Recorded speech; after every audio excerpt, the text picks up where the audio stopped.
Ok. Bien, jóvenes, pues muy buenas tardes. Espero que se encuentren muy bien. Y vamos a comenzar. Antes que nada, ¿tienen alguna duda, comentario que me querían hacer?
¿No? Muy bien. Bueno, pues para comenzar, jóvenes, les pregunto como en todas las clases, ¿qué recuerdan de la clase pasada? ¿Qué es lo que vimos en la última clase que tuvieron conmigo? ¿Los leo o los escucho? Adelante.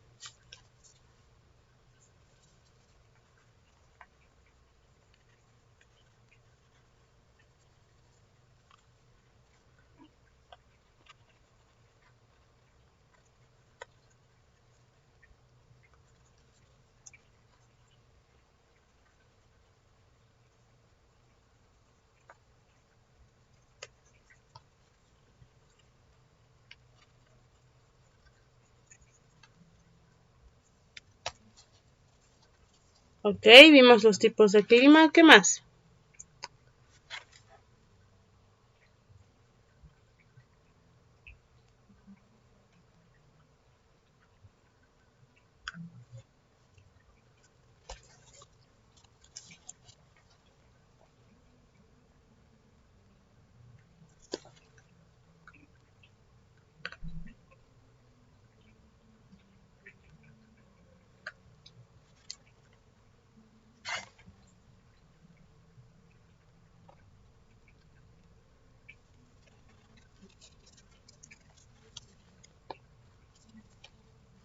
¿Nadie más?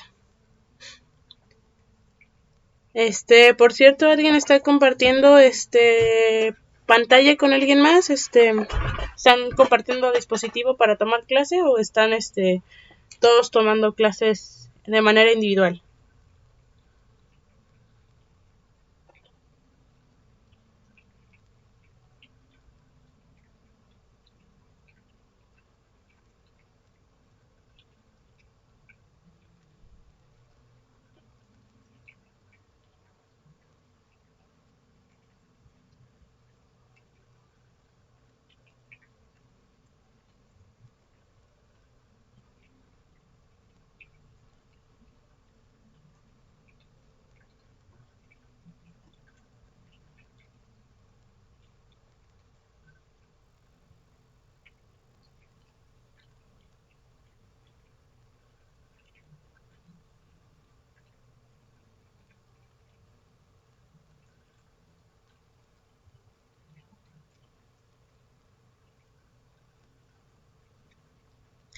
Ok, entonces, cada día dice, vimos los tipos de clima. Brenda, vimos el sistema climático, atmósfera, hidrosfera, criosfera, escala de clima, viento, humedad. Gracias, Brenda. Y Uri, que están compartiendo, Juan. Ok. Juan, ¿me puede dar el apellido de Juan, por favor? Es que no me acuerdo si tengo dos Juanes aquí, creo que sí. Entonces, para poner que Juan es. Y Lideriana dice sistema climático. Gracias, Lideriana.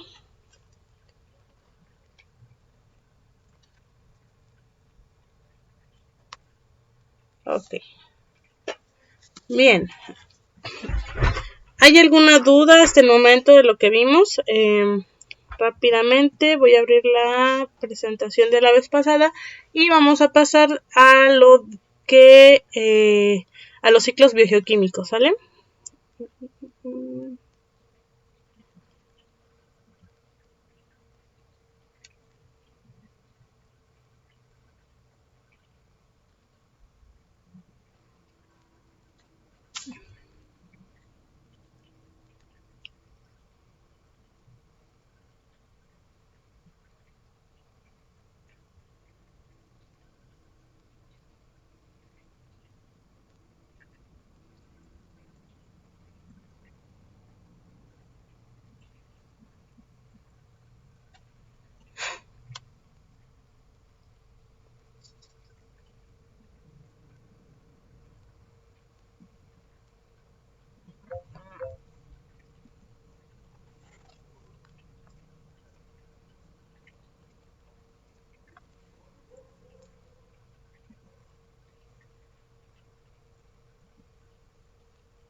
Gracias, Uri, perdón.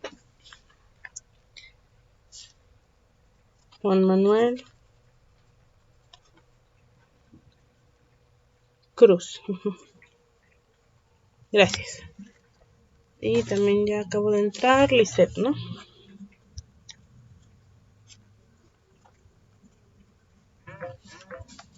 Entonces les recuerdo nada más, si están tomando clase con alguien más en el mismo dispositivo, me lo hacen saber, por favor, ¿sale? En mensaje de preferencia, aquí en el chat. Bien, ok.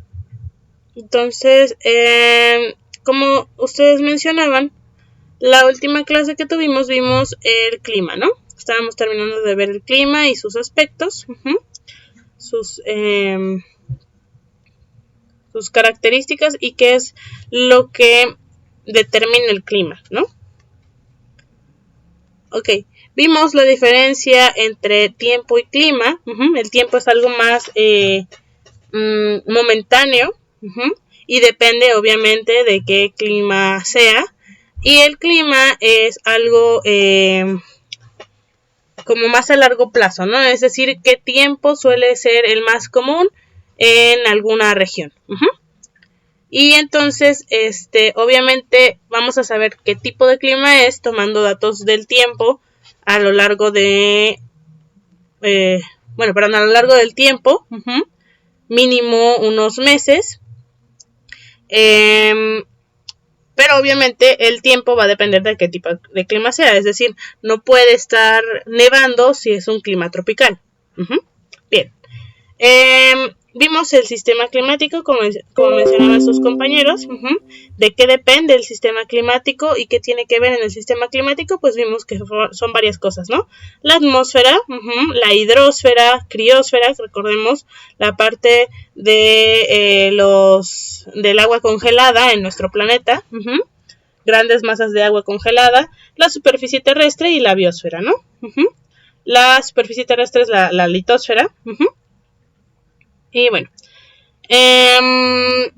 vimos a qué escalas podemos conocer el clima, las más comunes, la escala del macroclima, la del mesoclima y la del microclima. Vimos que obviamente todos van a depender de todos los factores, pero siempre en diferente magnitud. Es decir, por ejemplo, a escala macroclima, lo que va a determinar el clima va a ser la latitud, la época del año y la distribución de masas. Obviamente también la altitud, la orientación solar, el albedo, la capacidad térmica, etcétera. pero lo que más va a influir y limitar son estas, ¿no? En cambio, en el mesoclima va a depender la altitud, orientación solar, exposición al viento, fisiografía. Y aquí en el microclima, las obstrucciones de viento, el albedo, la capacidad térmica y la capacidad adaptativa. ¿A qué se refiere? Bueno, obviamente, como comentaba, todos estos van a depender de todos estos factores, pero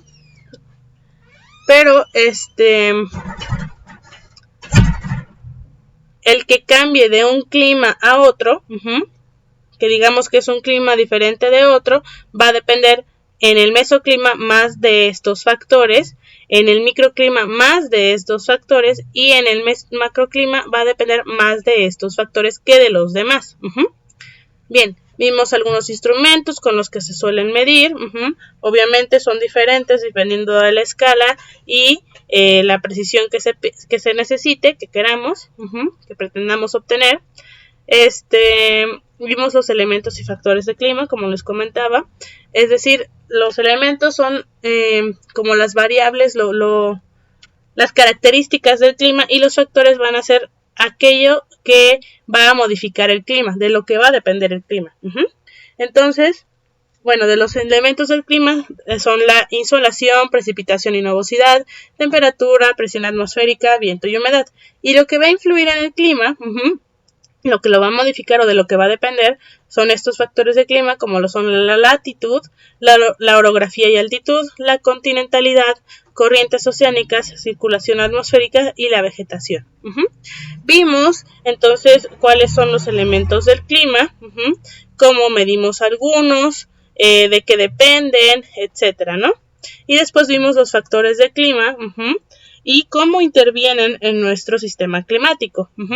La latitud, la altitud y orografía, la continentalidad, el efecto Coriolis, la circulación atmosférica, que estas se refiere a la circulación pues de las celdas de aire, pero también tiene que ver y modifica a las corrientes oceánicas superficiales en su mayor parte, y estas además son modificados por los cambios de temperatura, tanto a las corrientes oceánicas profundas y superficiales, ¿no? Vimos esta parte de las surgencias, donde surgen los nutrientes, cómo influye esto en el ciclo ecológico de nuestro planeta, ya que todas las corrientes profundas, recordemos, van a arrastrar todos los nutrientes lentamente hasta que llegan a un lugar cercano a las plataformas terrestres, y obviamente pues el agua va a empezar a subir, y aquí van a salir un montón de nutrientes. Además, en nuestro planeta, en la época en la que hay calor, por decirlo de alguna manera, o no está oscuro en los polos, entonces se derrite la nieve y da lugar, se derrite la nieve y el hielo y da lugar a un boom explosivo de algas que da lugar a toda una red trófica, que conforme va a oscurecer cada vez más y se va acabando el alimento, obviamente hay bastantes decesos, pero estos sirven para que siga el ciclo y los nutrientes puedan circular alrededor de todo el planeta, y además también puedan volver a fertilizar esta área cuando vuelva a estar en la posición en la que el sol pues le toque, ¿no?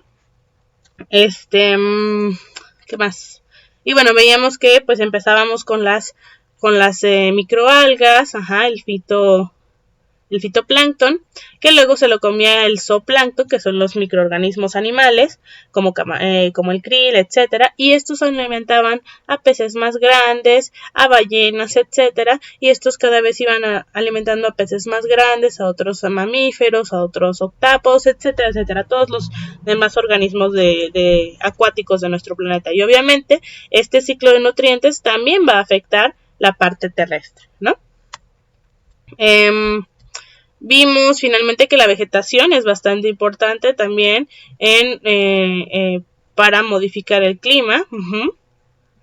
Retiene humedad, retiene frescor, por decirlo de alguna manera, da refugio a los demás organismos, etcétera, etcétera, ¿no? Hay transpiración, entre otras cosas.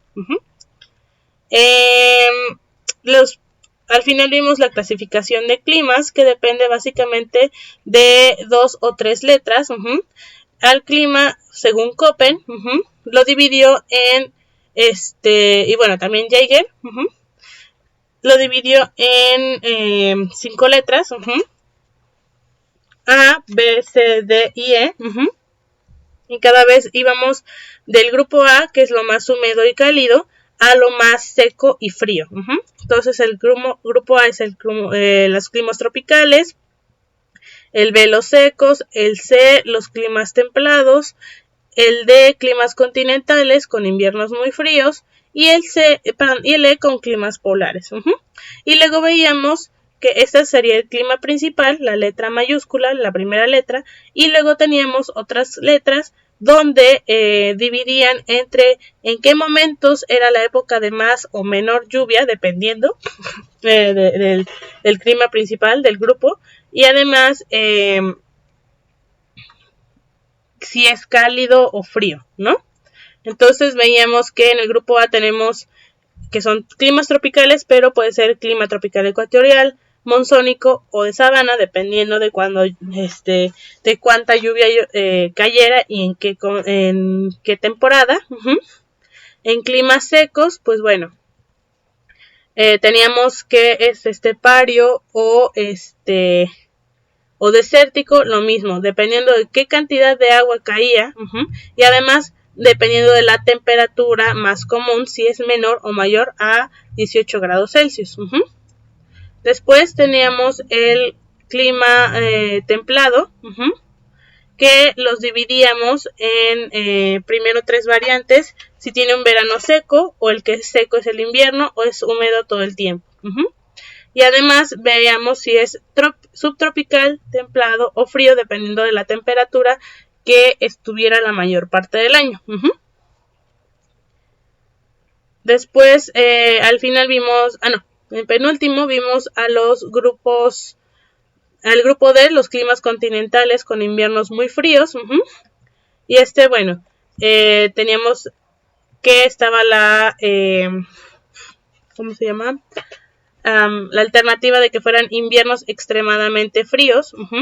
Y entonces teníamos climas continentales de verano cálido, climas continentales de verano fresco, climas continentales subárticos o boreales, es decir, bastante fríos, o climas continentales subárticos con inviernos extremadamente fríos, ¿no? Y veíamos que también depende, pues, como les comentaba, perdón, de la temperatura, por ejemplo, ¿no? Entonces se hacen 3 letras, por ejemplo aquí es clima seco, la B, S, estepario, con cierta cantidad de lluvia en cierto momento, y H, ¿no? Que es cálido, y así sucesivamente. Luego vimos que pues otra vez los patrones de clima se ven en nuestro planeta y coinciden mucho con la biodiversidad que está en nuestro planeta, ¿no? También coinciden con los biomas y climas de México, y también en que Oaxaca sea un estado muy diverso gracias a las diferentes variaciones de clima y por lo tanto variaciones de vegetación.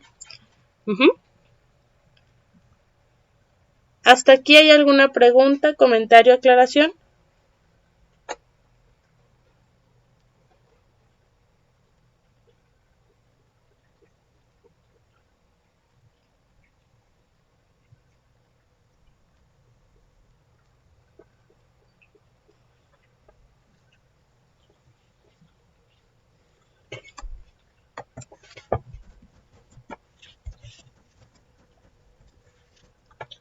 Ok.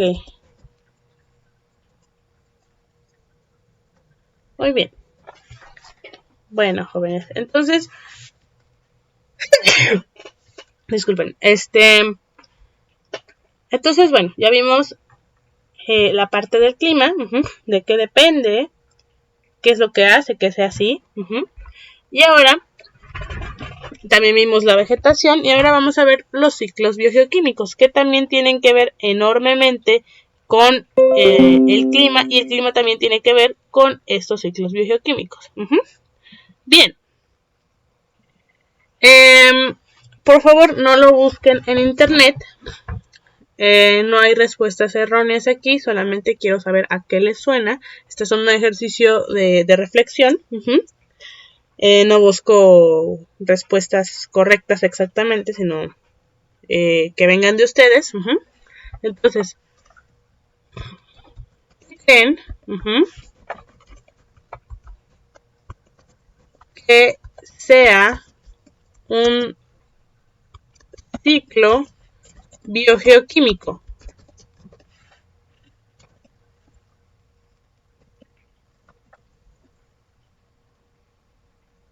¿A qué les suena?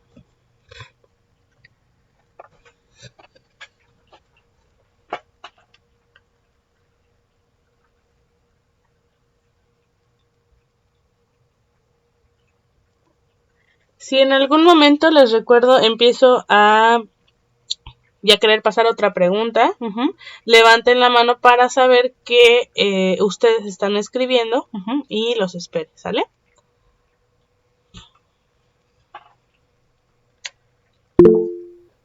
Ok. Dicen. Si quiere puede abrir su micrófono y decirlo o le espero a que escriba. Igual Carla, adelante. ¿Los espero o los escucho?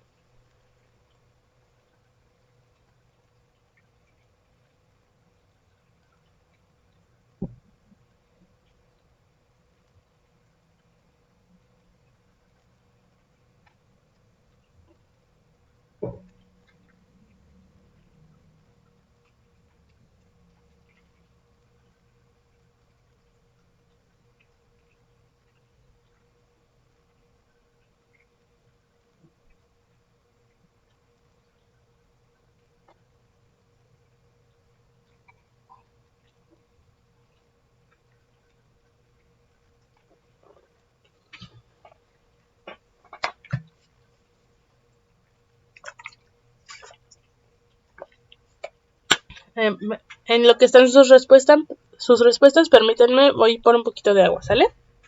Ya regreso.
Ok, gracias. A ver, Carla está levantando la mano. No sé si quiera decir algo o es porque escribió algo. Si quiere decir algo, adelante. Ok, bien. Entonces, ya los leo. Dice Carla, me suena a un proceso en donde intervienen los agentes biológicos del planeta, en donde hay alguna reacción geológica y química que provoca algún cambio en la atmósfera. Sí, la verdad, pues sí, por ahí va. Ahorita vamos a ver bien, pero en sí, eso es lo que pasa en un ciclo biogeoquímico. No solo en la atmósfera, pero sí en el planeta. Bien, gracias. Y bueno, ahorita continuamos, pero pues sí, intervienen factores biológicos, por eso son biogeoquímicos, muy bien. Janet dice, según es cuando la materia se transforma y cuando la naturaleza y el ser humano interactúan, según lo que yo entendí, que es algo que componen diferentes materias. Muy bien, gracias Janet. ¿Listo? Exacto, más o menos por ahí va, ¿no? Con la naturaleza, la materia, etcétera. Ahí vamos. Lideriana es algo con algunos elementos, exactamente Lideriana. Algo que pasa con los elementos, así es. Lisette, un ciclo bioquímico me suena a un orden que llevan ciertos procesos biológicos que incluyen procesos químicos e interactúan entre sí. Perfecto, muy bien, gracias Lisette. Así es. Sí, se llevan a cabo ciertos procesos y tanto biológicos como químicos, exacto.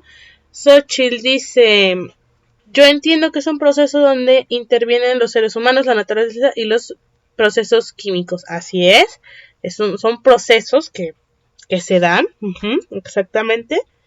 ¿Dónde está Xochitl? Aquí. Y Karen dice, para mí es el cambio o intercambio de los químicos o elementos que tiene la Tierra. Así es, muy bien, Karen. Gracias. ¿Dónde está aquí, Karen?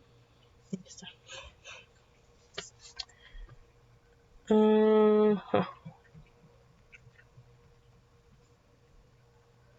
Bien. Ok. Bueno, vamos a pasar aquí entonces. ¿Sale? Bien, ciclos biogeoquímicos. ¿Sale? Como lo vemos aquí, tiene biogeoquímico, ¿no? Entonces sí, tiene 3 partes. Para empezar es un ciclo, algo que se va a repetir constantemente, donde entran se llevan a cabo procesos biológicos, geológicos y químicos. Ok. Recordemos que todo el planeta, todo el universo está hecho de materia, ¿no? La materia está compuesta de átomos. Recordemos también que los átomos, pues bueno, algunos átomos tienen cierta composición orgánica, bueno, cierto, y que al juntarse con otros átomos producen moléculas orgánicas, y pueden formar seres vivos, o pueden ser parte de los seres vivos. Los principales para los seres vivos son los chomps.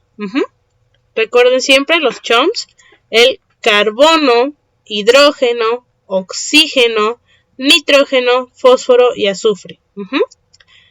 Cada vez en este orden es conforme más estamos utilizando los elementos, es decir, o estamos formados en su mayor parte, es decir, estamos formados principalmente de carbono. No sé si han visto alguna película o alguna lectura donde dicen organismos hechos a base de carbono. Nosotros estamos hechos a base de carbono. De ahí estamos formados por hidrógeno, después oxígeno, después nitrógeno, luego luego fósforo y al final azufre. También estamos formados de muchos más elementos, pero estos son los que se encuentran en mayor parte, los macroelementos. Tenemos también otros elementos que nos forman, que el calcio, el potasio, etcétera, pero esos ya serían como microelementos, algo que nos forma de una manera mucho minúscula. Que claro, es muy, muy importante que los tengamos, pero no nos conforman en su mayor parte. Ok, entonces, estas moléculas orgánicas pueden formar, ¿cómo se llaman estos?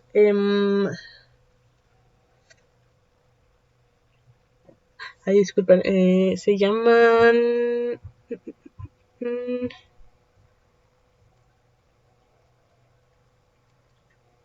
como les dije que se llamaban, a ver, permítanme. Lo tengo en la punta de la lengua, pero...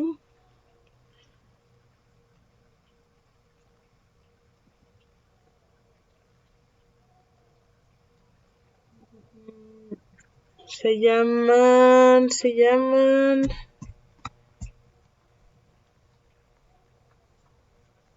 moléculas biológicas. Disculpen, moléculas biológicas.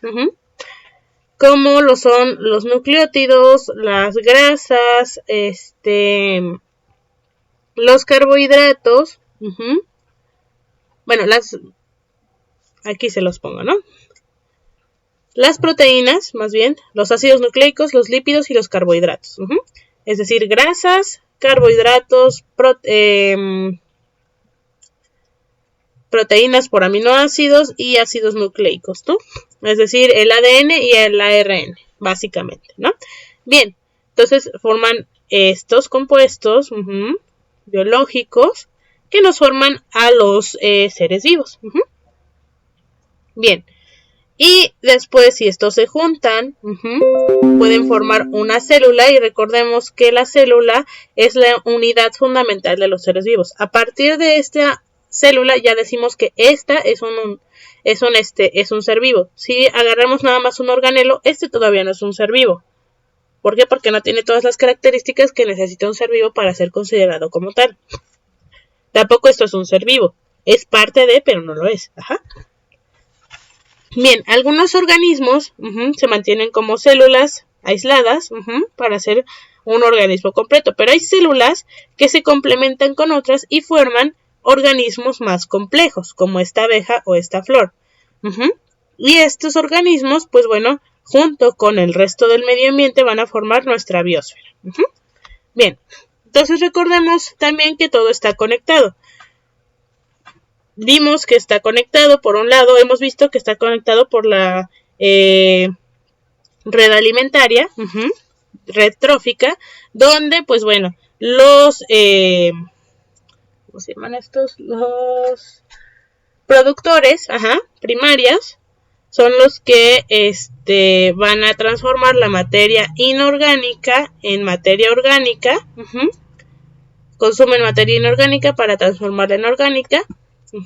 Y luego ellos son comidos por otros organismos que necesitan consumir materia orgánica a fuerzas. Y unos se comen a otros, etcétera, hasta que todos los organismos en algún momento llegan a descomponerse y otra vez estos nutrientes pasan a que puedan ser consumidos por los productores primarios. ¿Sale? Un momentito, permítanme.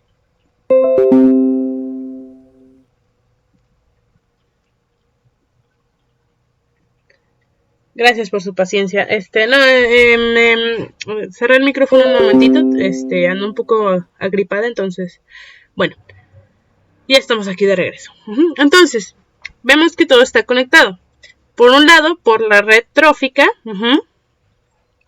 pero también por otro, por los ciclos biogeoquímicos, que claramente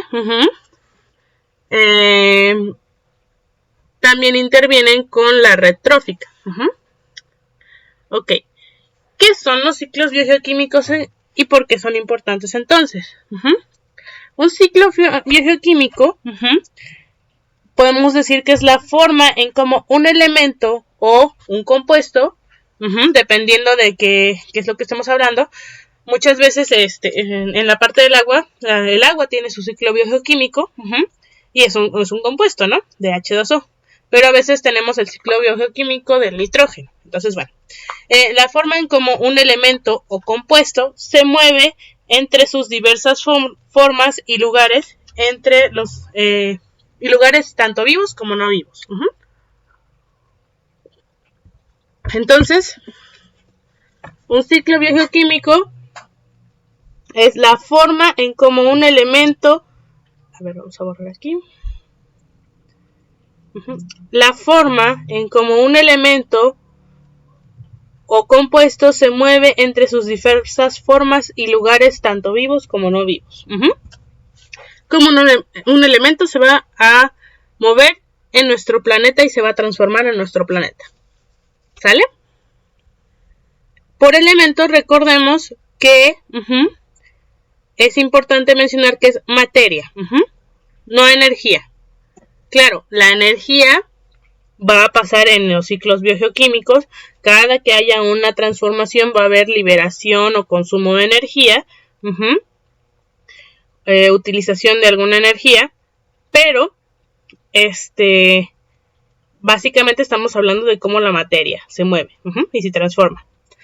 La podemos encontrar en estos elementos los vamos a encontrar o compuestos en una gran variedad de formas químicas, en moléculas orgánicas, como y bueno, las principales son las moléculas orgánicas, como lo son el CHOMS, ¿no? Carbono, nitrógeno, hidrógeno, oxígeno, fósforo y azufre, entre otros.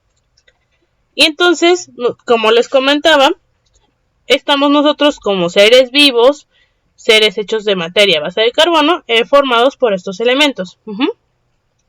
Estos elementos o compuestos también se pueden almacenar por periodos largos o cortos, dependiendo de dónde se encuentren y en qué forma se encuentren.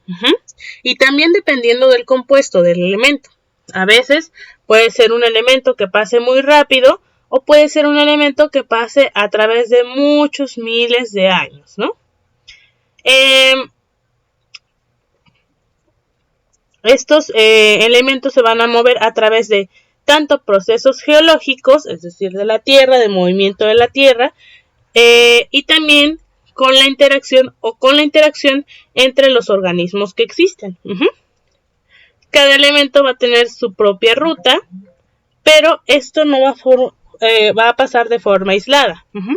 Es decir, el ciclo del agua pues tiene su propia ruta. El ciclo del nitrógeno tiene su propia ruta. El del hidrógeno, el del oxígeno, el del fósforo. Pero, si nos damos cuenta, el agua, para empezar, tiene hidrógeno y oxígeno. Entonces, el ciclo del hidrógeno y el oxígeno a veces se va a ver...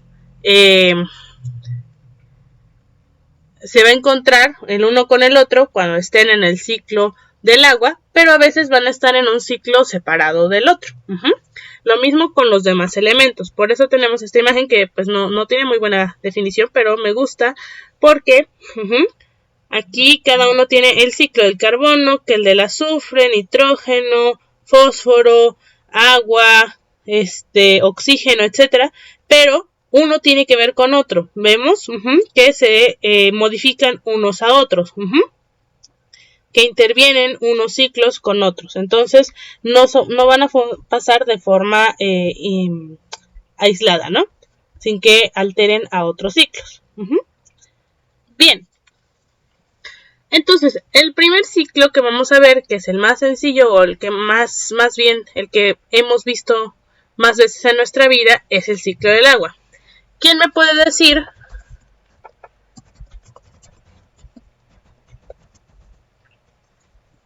cuáles son los estados del agua?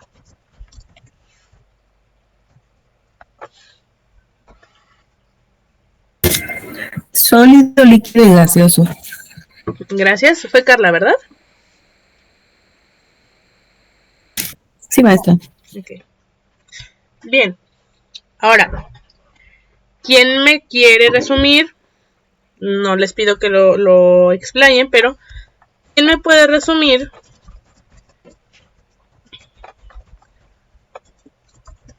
el ciclo del agua?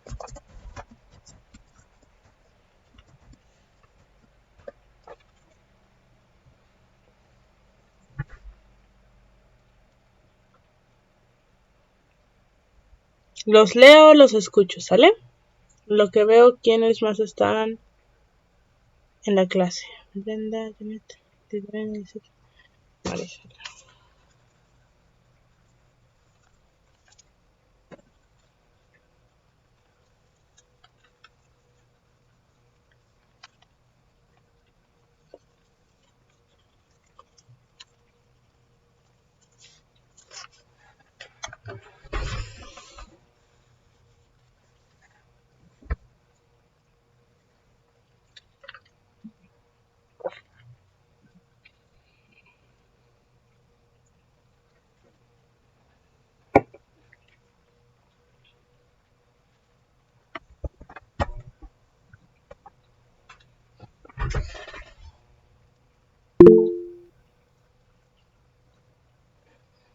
Ok, a ver.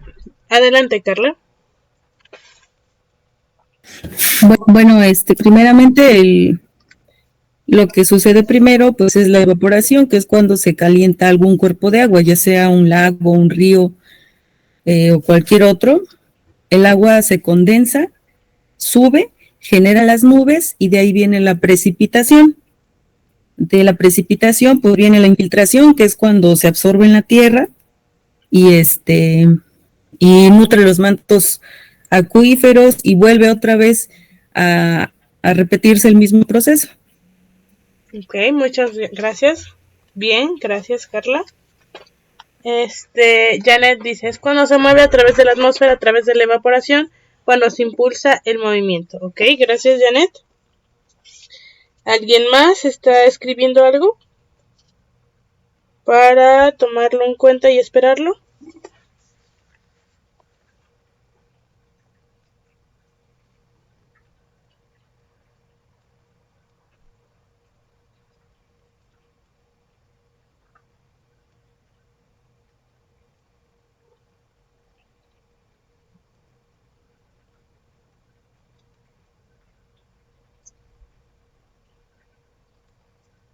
Si alguien más puede participar, por favor alce la mano, si no para continuar.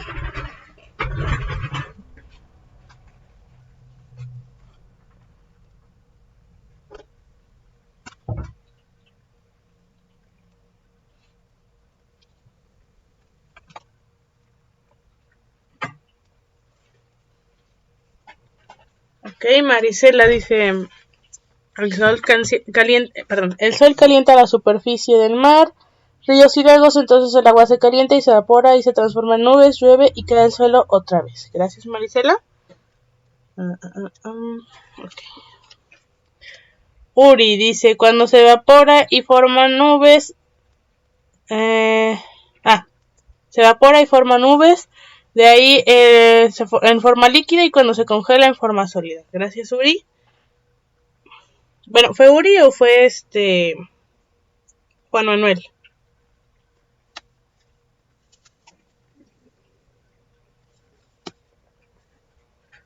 Ok, gracias.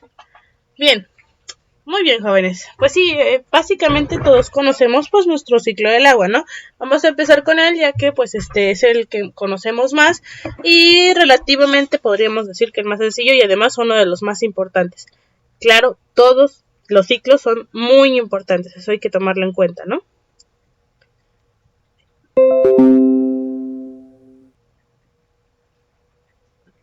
Okay. Entonces, bueno, al ciclo del agua. Pero antes de pasar al ciclo del agua, recordemos que, bueno, en agua total, esta representa todo el agua total que hay en nuestro planeta, ¿no?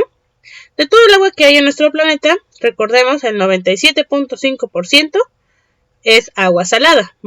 Es decir, más o menos 1.365 millones de kilómetros cuadrados de agua es agua salada. Y entonces el resto es agua dulce, unos 35 millones de kilómetros cuadrados. El 2.5% más o menos. Pero de esta agua dulce, el 68.9% está en forma de glaciares y nieves permanentes, del permafrost. Perdón, cúbicos. Sí, disculpen. Tiene razón. Kilómetros cúbicos. Disculpen. Error de dedo. Sí, cúbicos.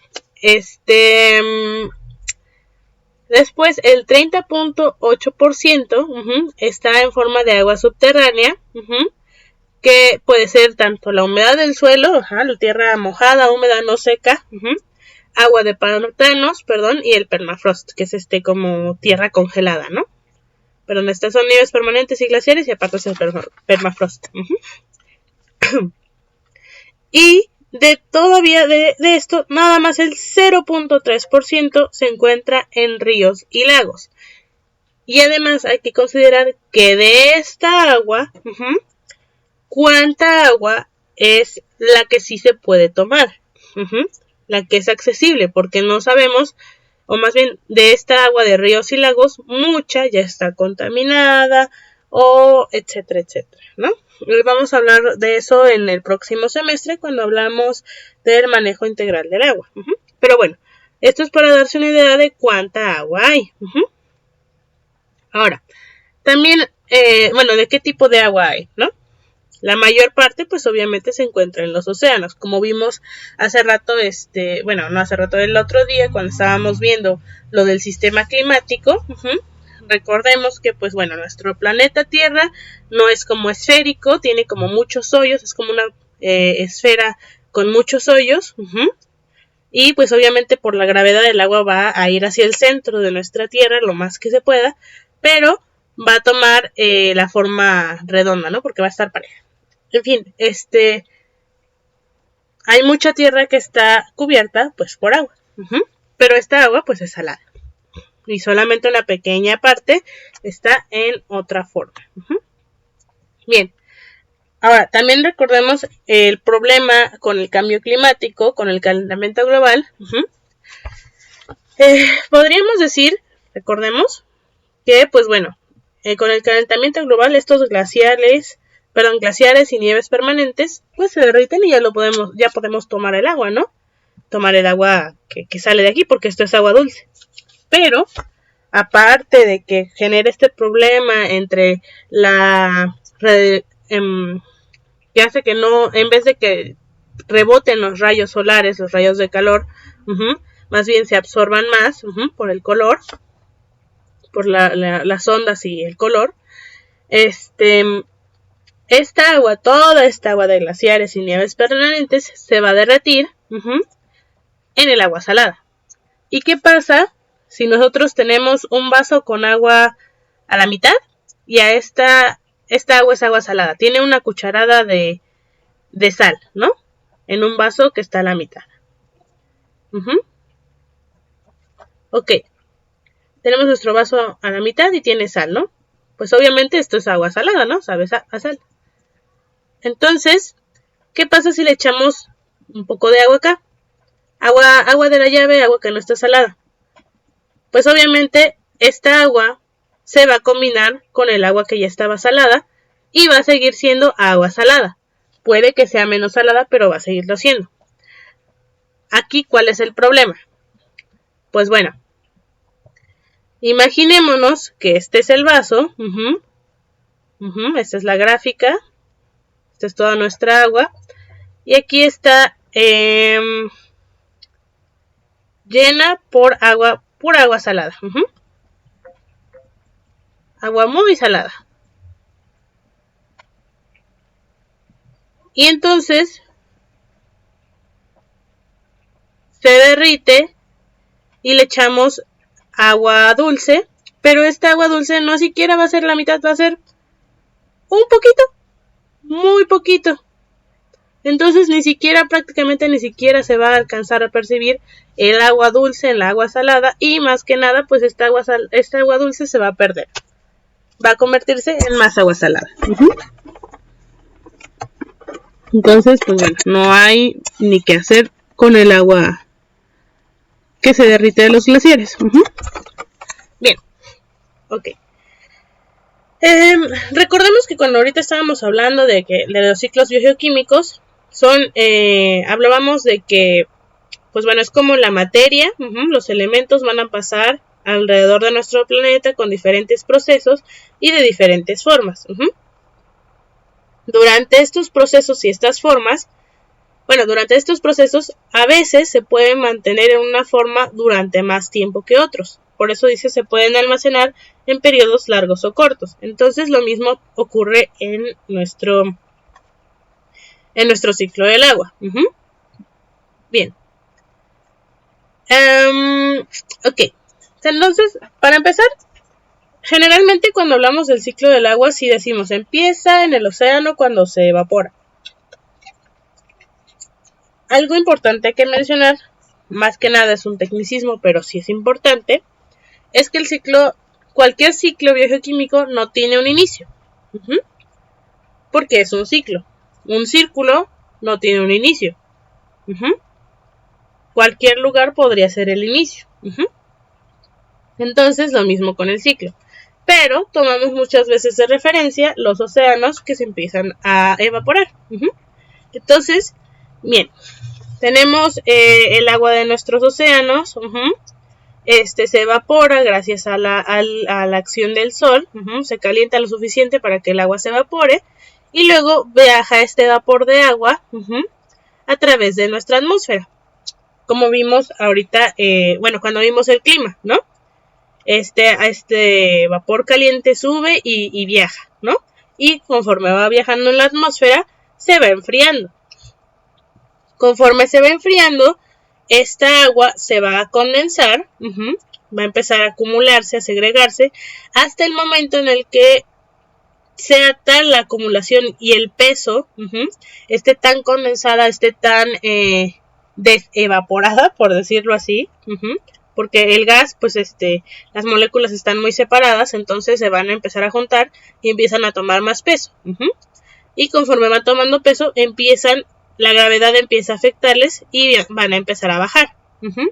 Y entonces se va a dar este fenómeno que se llama precipitación. Vamos a usar otro color. Precipitación. Donde, recordemos, es la caída del agua de la atmósfera a la Tierra. Y por tierra no me refiero a la parte de tierra exactamente, sino a la parte superficial, ¿no? Puede ser el agua o puede ser una planta o la tierra como tal. Pero bueno, es toda esa agua. Puede caer en forma de agua, de líquido, o puede caer en forma de nieve y glaciares, o puede caer en forma de neblina, en forma de gaseosa,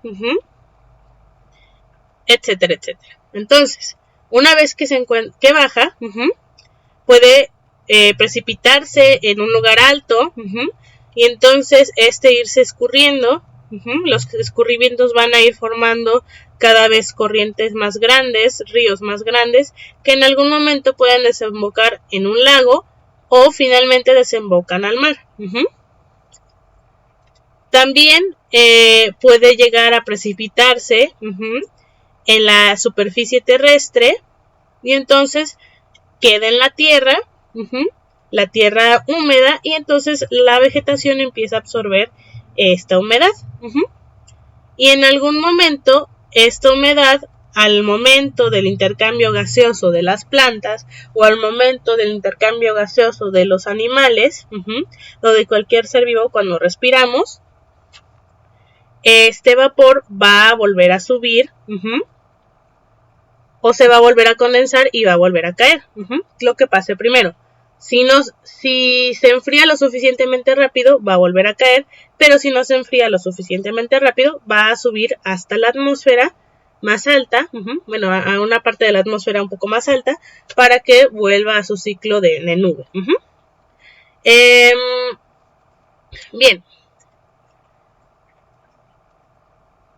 Otra cosa que puede pasar con el agua, recordemos, es que caiga en forma de nieve o hielo y quede congelado por mucho tiempo, hasta el momento de que se empiece a derretir, y también en cualquier momento de la precipitación puede infiltrarse a la Tierra. Estas infiltraciones dentro de la Tierra, del cuerpo terrestre de nuestro planeta, tiene dos opciones: que se quede acumulada como agua subterránea almacenada, o en algún momento vaya a haber una filtración hacia arriba, y entonces moje el resto de la tierra, los demás organismos lo absorban, etc. Puede infiltrarse a un lago y crear un cuerpo de agua más grande, un manantial, etcétera, etcétera. Bien.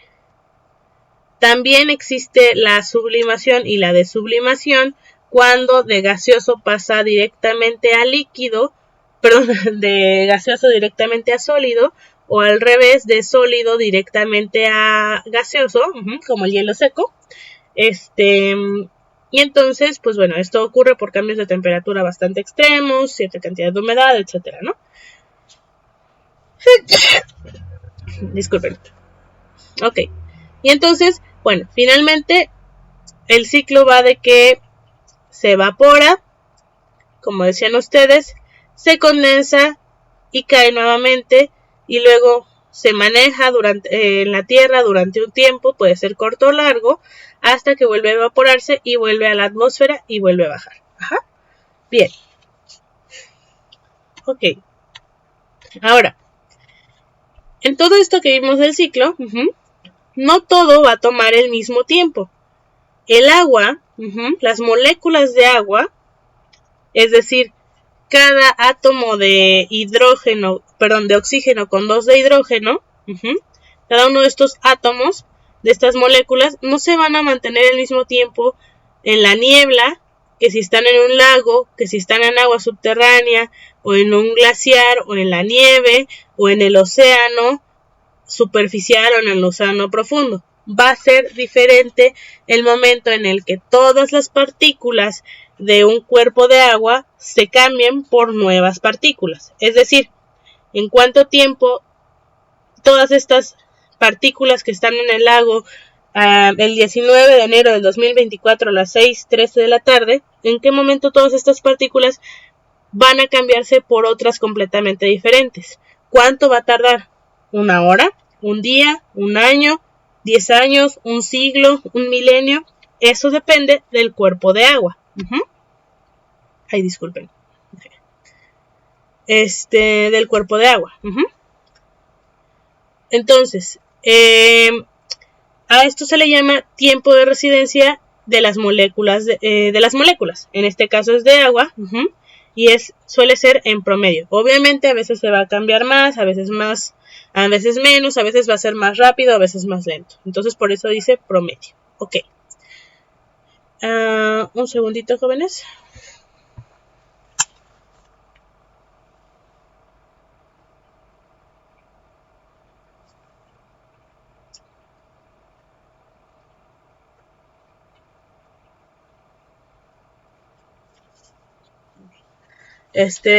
Por cierto, alguien de sus compañeros preguntó por la evaluación. Ahorita lo hablamos, no se preocupen, pero básicamente con trabajos que les tengo que mandar, no se los he mandado, y con las participaciones y asistencias, como les había comentado al principio.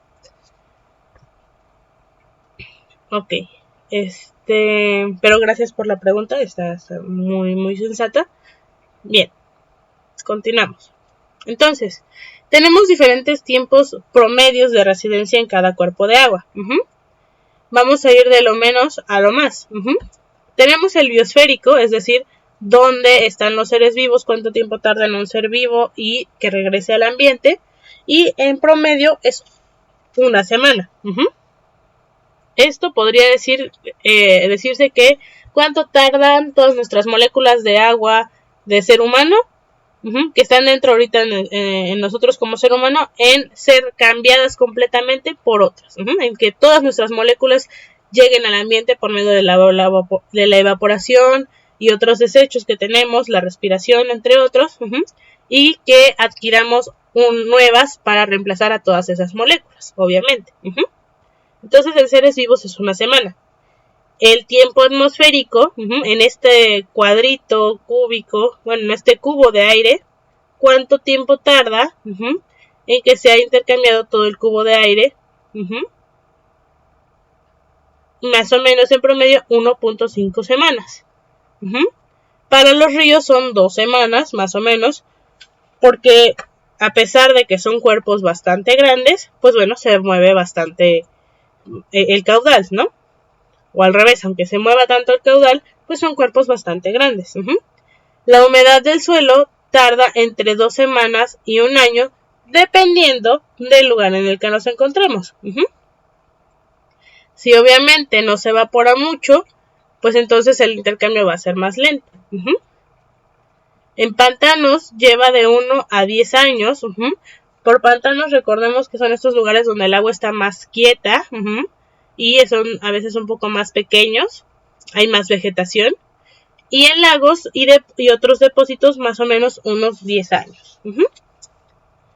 Después, estos diríamos que son las fases cortas, desde lo vivo hasta el lago y depósitos. y después nos pasamos a ligas mucho mayores.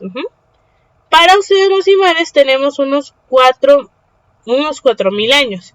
¿Por qué? Porque es muchísima agua la que se tiene que mover. Si recordamos aquí, agua salada, unos 1.365 millones de kilómetros cúbicos, ¿no? Muchísima agua, muchísimas moléculas, entonces, pues bueno, tarda más o menos unos 4.000 años. Luego el agua subterránea, para que sea un intercambio total, puede durar desde las 2 semanas hasta los 10.000 años, imagínense. Esto de que va a depender, pues bueno, de las salidas que encuentre el agua. Es decir, si vemos, por ejemplo, que esta agua está aquí como subterránea, pero vuelve a salir luego a los lagos, al manantial o simplemente como filtración para la humedad del aire, pues bueno, puede tardar 2 semanas, puede ser bastante rápido. Pero si se infiltra, y entonces llega a un lugar en donde hasta aquí llegó el agua ya, y se tapa por acá también, y ya no sube ni pasa nada, pues bueno, puede llegar a pasar hasta 10.000 años hasta que en algún momento o el agua, voy a usar otro color, o el agua haya agrietado lo suficiente, sabemos que el agua es bastante corrosiva en cierta cantidad, haya abierto paso al exterior,